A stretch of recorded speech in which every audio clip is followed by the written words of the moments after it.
शेतकरी मित्रांनो नमस्कार. ॲग्रो अपडेट मराठी आपल्या यूट्यूब चॅनलमध्ये सर्वांचे मनापासून स्वागत आहे. शेतकरी मित्रांनो, आजच्या व्हिडिओच्या माध्यमातून आपण सोयाबीन पिकासाठी पहिली फवारणी कोणती करायची, कधी करायची आणि कशासाठी करायची याबद्दलची सविस्तर माहिती आपण बघणार आहोत. आपण जर सोयाबीन उत्पादक शेतकरी असाल तर व्हिडिओला शेवटपर्यंत नक्की बघा.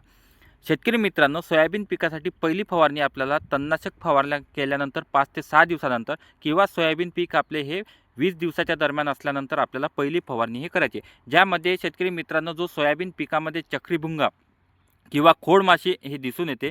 त्याच्या व्यतिरिक्त शेतकरी मित्रांनो, पाने पोखरणारी अळीसुद्धा या काळामध्ये दिसून येते आणि याच्या व्यतिरिक्त शेतकरी मित्रांनो, सोयाबीन पिकाची जोमदार वाढ आणि चांगला फुटवा होण्यासाठी आपल्याला पहिली फवारणी करायची. ज्यामध्ये शेतकरी मित्रांनो, सर्वात पहिले जर बघितलं तर आपल्याला खोडमाशी आणि चक्रीभुंगा याच्या नियंत्रणासाठी सिंजंटा कंपनीचे अलिका, ज्यामध्ये थायमिथॉक्झॉन प्लस लॅम्बडा हा घटक आहे, याचा 15 मिली पट्टी 15 लिटर पंपाप्रमाणे आपल्याला वापर करायचा आहे. किंवा शेतकरी मित्रांनो, बायर कंपनीचे सोलोमन याचा 20 मिली प्रति 15 लिटर पंपाप्रमाणे आपल्याला वापर करता आहे. जर शेतकरी मित्रांनो, आपण तणनाशक फवारणी करताना याचा वापर केला असेल तर पहिल्या फवारणीमध्ये घ्यायची काहीच गरज नाही. याच्या व्यतिरिक्त शेतकरी मित्रांनो, आपल्याला याच्यासोबत एका टॉनिकचा वापर करायचा आहे, ज्यामध्ये बायोविटा एक्स याचा 40 मिली प्रति 15 लिटर पंपाप्रमाणे वापर करायचा आहे, ज्यामध्ये ह्युमिक ॲसिड आणि फुलविक ॲसिड आपल्याला पाहायला मिळतो.